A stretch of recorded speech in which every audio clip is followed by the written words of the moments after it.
ஞானானந்தமயம் தெய்வம் நிர்மலஸ்படிகாகிருதியும் ஆதாரம் சர்வ வித்யானாமயக்ரீவம் உபாஸ்மகே. நெக்ஸ்ட் ஜென் டிவி நேயர்களுக்கு அஸ்ட்ரோகே செய்யுங்க பணிவானோம். வார பலன் 16/9/2024 22/9/2024 வரலும் உண்டான வாரத்துக்கு என்னென்ன பலன்கள் மேஷம் முதல் மீனம் வரை அப்படின்றத இப்போ ஒன்று பார்க்கலாம். அதற்கு முன்னாடி இந்த வாரத்தில் வரக்கூடிய கோல்சாரம் என்ன, இந்த வாரத்தில் வரக்கூடிய பயிற்சிகள் என்ன, இந்த வாரத்தில் வரக்கூடிய விசேஷ நாட்கள் என்ன, இந்த வாரத்தில் எந்தெந்த ராசிக்காரர்களுக்கு சந்திராஷ்டம் அப்படின்றத ஒன்றா வருஷப்படுத்தி பார்க்கலாம். இந்த வாரத்தினுடைய கோல்சாரம்னு சொன்னோம்னா ரிஷபத்தில் குரு, மிதுனத்தில் செவ்வாய், சிம்மத்தில் சூரியனும் புதனும், கன்னியில் சுக்கிரனும் கேதுவும், கும்பத்தில் சனி வக்கரகதியில், மீனத்தில் ராகு. இந்த வாரத்தில் அதிவேகமாக செல்லக்கூடிய சந்திர பகவான் இந்த வாரத்தில் சதய நட்சத்திரம் கும்பராசியிலிருந்து ஆரம்பித்து கிருத்திகா நட்சத்திரம் ரிஷபராசி வரலும் போகிறார். இது இந்த வாரத்தினுடைய கோல்சாரம். இந்த வாரத்தில் வரக்கூடிய மாற்றங்கள்னு பார்த்தேன்னா 17ஆம் தேதி 17/9/2024 அன்னைக்கு சிம்மத்திலிருந்து கன்னிக்கு சூரியன் போகிறார்.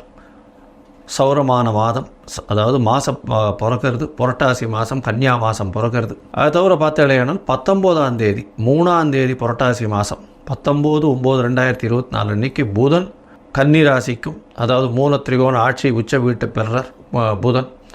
சுக்கிரன் ஆட்சி பெற்ற வீட்டை ஆட்சிக்கு போகிறார், அதாவது தன்னுடைய வீடான துலாத்துக்கு கன்னி ராசியிலிருந்து துலாத்துக்கு போகிறார். அதனால் பார்த்தேனால் கிரக பெயர்ச்சின்னு சொல்லும் பொழுது சூரியன் புதன் சுக்கிரன் 3 கிரகங்களும் பெயர்றது பெரிய விசேஷம். இந்த வாரத்தில் வரக்கூடிய விசேஷங்கள் அப்படின்னு பார்த்தோம்னா புரட்டாசி மாதம் பித்ருக்களுடைய மாதம்னு சொல்லக்கூடியது. ஆரம்பத்திலேயே புரட்டாசி 18ஆம் தேதி அன்றைக்கே மகாலயபட்சம் ஆரம்பம். பித்ருக்களுக்கு செய்ய வேண்டிய கர்மாக்கள் கடமைகளை செய்ய வேண்டியது. தந்தை இல்லாதவர்கள், அதை தவிர தாய் தந்தை இருவரும் இல்லாதவர்கள் தில தர்ப்பணம் சொல்லக்கூடிய எள்ளின் மூலியமாக தர்ப்பணம் கொடுத்து அவர்களுக்கு செய்ய வேண்டிய கடமைகளை செய்கிறது ரொம்ப முக்கியம். இந்த வாரத்தில் பார்த்தலையானால் மகாபரணி அப்படின்னு சொல்லக்கூடியது, அதாவது மகாபரணி இந்த வாரத்தில் 21/9/2024 அன்றைக்கி மகாபரணி, அதாவது பித்ருக்களினுடைய இறந்த திதி அதெல்லாம் தெரியாதவர்கள் அவர்கள் இந்த நாளில் மகாபரணி அன்னைக்கு இது கொடுத்துடலாம், அதாவது திதி கொடுக்கறது ரொம்ப விசேஷம். பொதுவாகவே இந்த பித்ருக்களுக்கு செய்ய வேண்டிய கர்மாக்களை செய்யணும். ஒருவேளை செய்யாமல் விட்டால் என்ன ஆகும் அப்படின்னா அது ஜோசியத்தில் பார்க்கும்பொழுது, ஜாதகத்தின் மூலியமாக பார்க்கும்போது அவர்களுடைய சந்ததியை பாதிக்கும். அது எப்படி பாதிக்கும் அப்படின்னா 5/9ன்னு சொல்லக்கூடிய பூர்வ புண்ணியஸ்தானம், அது தவிர பாக்கியஸ்தானம்னு சொல்லக்கூடிய இடத்துல அதாவது துர்கிரகங்கள் இருக்கிறதோ, அதாவது அதை தவிர துர்கிரகங்களுடைய பார்வை இருக்கிறதோ, துர்கிரகங்களாக இருந்து நீச்சப்பட்டு போகிறதோ, இந்த மாதிரியான விஷயங்கள் நடக்கும். இதன் மூலியமாக அவர்களுக்கு கிடைக்க வேண்டியது கிடைக்க நேரத்தில் கிடைக்காமல் போகும். அது தவிர மிகப்பெரிய கஷ்டத்தை அவர்களுடைய வாழ்நாளில் அனுபவிக்கக்கூடும். அதனால் முடிஞ்சவரை அவர்கள் செய்ய வேண்டிய, முன்னோர்களுக்கு செய்ய வேண்டிய கடமைகளை கண்டிப்பாக செய்யணும் அப்படின்றத சொல்கிறோம். இந்த வாரத்தில் பார்த்தாலேயானால் கிருத்திகை நட்சத்திரம் வருது. அதாவது கிருத்திகை நட்சத்திரம் 22ஆம் தேதி அன்றைக்கி 22/9/2024 அன்றைக்கி கிருத்திகை நட்சத்திரம். கிருத்திகை விரதம், முருகனுக்கு விரதம் இருக்கிறது ரொம்ப விசேஷம். சஷ்டியில் விரதம் இருந்தாலும் சரி, கிருத்திகையில் விரதம் இருந்தாலும் சரி, அகப்பையில் வரும் அப்படின்னு சொல்லுவாங்க. குழந்தை பிராப்திக்கு ஒரு நல்ல ஒரு ஏற்றமான காலம். அதாவது குழந்தை பிராப்தி பெறணும்னா முருகனை வேண்டின்னு விரதம் இருக்கிறது விசேஷம். அது தவிர எதிரிகளை வெல்லணும் அப்படின்னா முருகனை வேண்டின்னு விரதம் இருக்கிறது ரொம்ப விசேஷம். பொதுவாக இந்த வாரத்தில் பித்ருக்களுக்கு உண்டான கர்மாக்களை செய்கிறதும் பித்ருக்களுக்கு உண்டான தர்ப்பணங்கள் செய்கிறதும் ரொம்பவே முக்கியமானது. சரி, இந்த வாரத்தில் வரக்கூடிய எந்தெந்த ராசிக்காரர்களுக்கு சந்திராஷ்டம் அப்படின்னு பார்ப்போம். இந்த வாரத்தில் பார்த்தோம்னா கடகம், சிம்மம், கன்னி, துலாம் இந்த 4 ராசிக்காரர்களுக்கு சந்திராஷ்டம். சந்திராஷ்டம்னா உங்களுடைய ராசிக்கு 8ஆம் இடத்துல சந்திர பகவான் மறைந்து இருக்கக்கூடிய காலகட்டத்தை சந்திராஷ்டம்னு சொல்கிறோம். மதிகாரகனான சந்திர பகவான் மறைந்திருக்கக்கூடிய காலகட்டத்தில் தவறான முடிவுகள் எடுக்கக்கூடும். தப்பான முடிவுகள் எடுக்கும் பொழுது அதன் மூலியமாக வரக்கூடிய விசேஷங்கள் வராது. இல்லைன்னா தவறாக சென்றதுனால பிரச்சனையில் போய் முடியும். அதனால் முடிஞ்ச வரலும் இந்த சந்திராஷ்டம காலத்தில் பொறுமையாக இருக்கிறது ரொம்பவும் நல்லது. யாருக்கும் ஜாமீன் கையெழுத்து போட வேண்டாம். அதை தவிர யாருக்கும் எந்த ஒரு காசிப்ஸ் பண்ணுறதும் வேண்டாம். பொறுமையாக இருக்கிறது ரொம்பவும் நல்லது. இந்த வாரத்தில் மேஷம் முதல் மீனம் வரை எப்படி இருக்குது அப்படின்னு ஒரு ராசியாக பார்க்கலாம். அதற்கு முன்னாடி என்னுடைய மொபைல் நம்பர் கீழே ஸ்க்ராலிங்கில் போயின்னு இருக்கோம். உங்களுக்கு அஸ்ட்ராலஜிக்கல் கன்சல்ட் தேவைப்பட்டதுன்னா எனக்கு ஃபோன் பண்ணுங்க.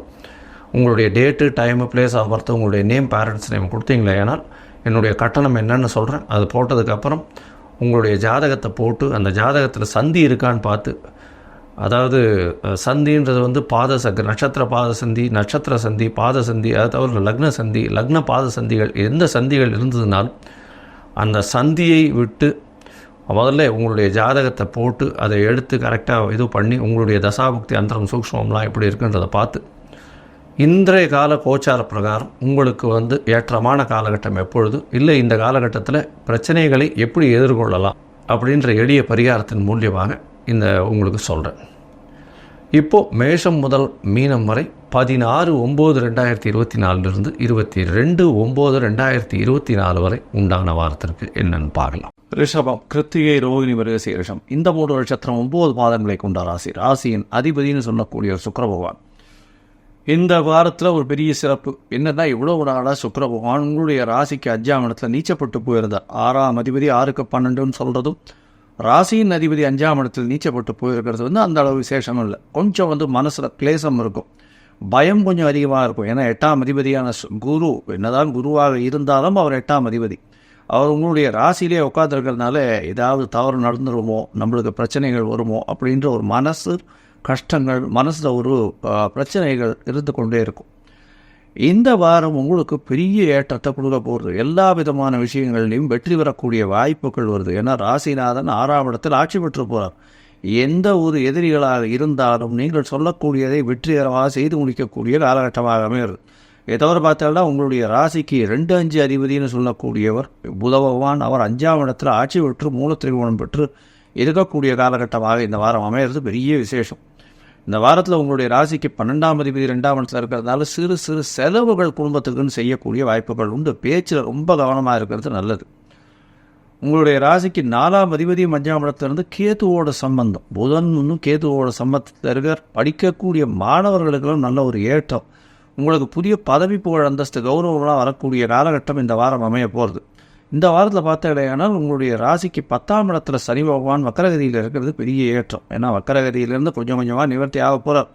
இப்போ வந்து உங்களுக்கு 9ஆம் மாதம் ஆயிடுத்து, இன்னொரு 1.5 மாதம் தான். அதுக்கு பிறகு வந்து வக்கரகதி நிவர்த்தி ஆகிடும். அதுக்கப்புறம் பெரிய ஏற்றம் கிடைக்கக்கூடிய காலகட்டமாக அமைய போகிறது. உங்களுடைய ராசிக்கு பார்த்தோம்னா இந்த வாரத்தில் உங்களுடைய ராசிக்கு 11ஆம் இடத்துல இருக்கக்கூடிய ராகு பகவான் பெரிய ஏற்றத்தை கொடுப்பார். வெளிநாடு, வெளியூர் போகக்கூடிய பாக்கியத்தை கொடுக்கக்கூடிய வாய்ப்புகள் உண்டு. ஷார்ட் ட்ரிப் வெளிநாடு போயிட்டு வரக்கூடிய வாய்ப்புகள் நிச்சயமாக இருக்கும். இந்த வாரத்தில் அதிவேகமாக செல்லக்கூடிய கிரகமான சந்திர பகவான் உங்களுடைய ராசிக்கு 10ஆம் இடத்துல போய் இருக்கார். இந்த வாரத்தை ஆரம்பிக்கிறார். 16/9/2024 22/9/2024 வரலும் உண்டான வாரத்தில் சந்திர பகவான் உங்களுடைய ராசிக்கு 10ஆம் இடத்துல இருக்க புணர்ப்பு யோகம் அமையிறது. இந்த வாரத்தில் வந்து வேலையில் சற்று மனசு போகிற வேகத்துக்கு உடல் போகாது. அதனால் கொஞ்சம் ஜாகிரதையாக பார்த்து ஒர்க் லோடில் காம்பன்சேட் பண்ணுங்க, பேலன்ஸ் பண்ணுறதுக்கு பாருங்கள். அது ஒரு பெரிய விஷயம். இதன் மூலியமாக பார்த்தோம்னா உங்களுக்கு ஒரு நல்ல ஏற்றம் கிடைக்கக்கூடிய காலகட்டம். வேலையில் வந்து ஒரு பெரிய ஏற்றம், செய்யக்கூடிய தொழிலையும் பெரிய ஏற்றம், வேலையில் ப்ரமோஷன் கிடைக்கக்கூடிய வாய்ப்பு, தொழிலில் வந்து வெளிநாடு சம்பந்தமான முதலீடு, வெளிநாட்டின் மூலியமாக அந்நிய மதத்தினர் மூலியமாக நல்ல ஒரு ஏற்றம் கிடைக்கக்கூடிய காலகட்டமாக அமைய போகிறது. இந்த வாரத்தில் உங்களுடைய ராசிக்கு 18ஆம் தேதி கார்த்தால ஒரு 7:15 மணி வரும் சந்திர பகவான் 10ஆம் இடத்துல இருக்கார். அதற்கு பிறகு 11ஆம் இடத்துல ராகுவோட சம்பந்தத்தில் போகிற நல்ல ஒரு ஏற்றம். 11ஆம் இடத்தில் சந்திர பகவான் போகிறது வந்து உங்களுடைய முயற்சிகள் அனைத்தும் வெற்றியாகும். நினைத்த காரியங்கள் நினைத்த இடத்தில் நடக்கக்கூடிய காலகட்டமாக அமைய போகிறது. 18ஆம் தேதியிலிருந்து 20ஆம் தேதி காலை ஒரு 9:30 மணி வரலும் இருக்கக்கூடிய காலகட்டம். இதனால் வந்து தாயின் உடல்நிலையில் நல்ல ஏற்றம் இருக்கும். முயற்சிகள் அனைத்தும் வெற்றி பெறும். உங்களுடைய மூத்த சகோதர சகோதரிகள் மூலியமாக நல்ல ஒரு ஏற்றம் கிடைக்கக்கூடிய காலகட்டமாக அமைய போகிறது. உங்களுடைய ராசிக்கு 12ஆம் இடத்துல சந்திர பகவான் வர இது வந்து 18ஆம் தேதியிலிருந்து 20ஆம் தேதி மதியம் ஒரு 12:30 மணி வரலும் இருக்கக்கூடிய காலகட்டம் 12ஆம் இடத்துல. இதன் மூலியமாக பார்த்தோம்னா 3ஆம் அதிபதி 12ஆம் இடத்துல போய் இருக்கிறதுனால முயற்சிகளில் சிறு சிறு தடங்கள் வந்தாலும் அதற்கு பிறகு வெற்றி பெறும். 12ஆம் இடத்தில் சந்திர பகவான் இருக்கார். 3ஆம் அதிபதி வெளிநாடு போகணும்னு பார்த்துட்டு இருக்கிறவர்களுக்கு கண்டிப்பாக வெளிநாடு யோகம் கிடைக்கும். படிக்கக்கூடிய மாணவர்களுக்கு பெரிய ஏற்றம், தொழில் செல்வத்தில் பெரிய ஏற்றம் கிடைக்கக்கூடிய காலகட்டம். எதிர்பார்த்தவர் மூலியமாக நல்ல ஒரு ஏற்றம், பார்ட்னர்ஷிப்பில் நல்ல ஒரு ஏற்றம் இருக்கக்கூடிய காலகட்டம்.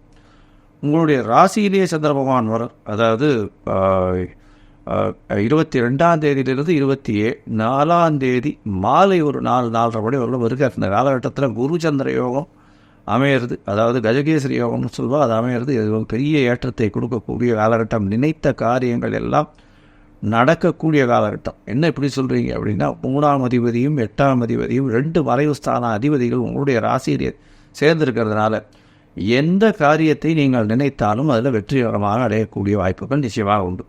இந்த வாரத்தில் பார்த்தாலேனால் கலைத்துறையில் இருக்கிற அது தவிர இந்த வாரத்தில் இந்த இந்த வளையல் இந்த மாதிரியான ஃபேன்சி ஸ்டோர் வச்சுருக்கிறவங்க, வெள்ளை நிற ஆடை, கார்மெண்ட் இண்டஸ்ட்ரி, அது தவிர பால் பாலிடும் தொழில், இதிலெல்லாம் இருக்கிறவர்களுக்கு பெரிய ஏற்றம் கிடைக்கக்கூடிய காலகட்டமாக அமையுது. இந்த வாரத்தில் பித்ருக்களுக்கு உண்டான கர்மாக்களை பண்ணுறது ரொம்ப முக்கியம். அது தவிர பார்த்தீங்கன்னா இந்த வாரம் ஸ்ரீரங்கம் போயிட்டு வாங்க. ஸ்ரீரங்கத்தில் அம்மா மண்டபத்தில் போய் குளிச்சுட்டு வாங்க. அது ஒரு நல்ல ஒரு ஏற்றத்தையும் மாற்றத்தையும் உங்களுடைய வாழ்வில் நிச்சயமாக கொடுக்கும். லோகா சமஸ்தா சுகினோ பவந்து. நன்றி, நமஸ்காரம்.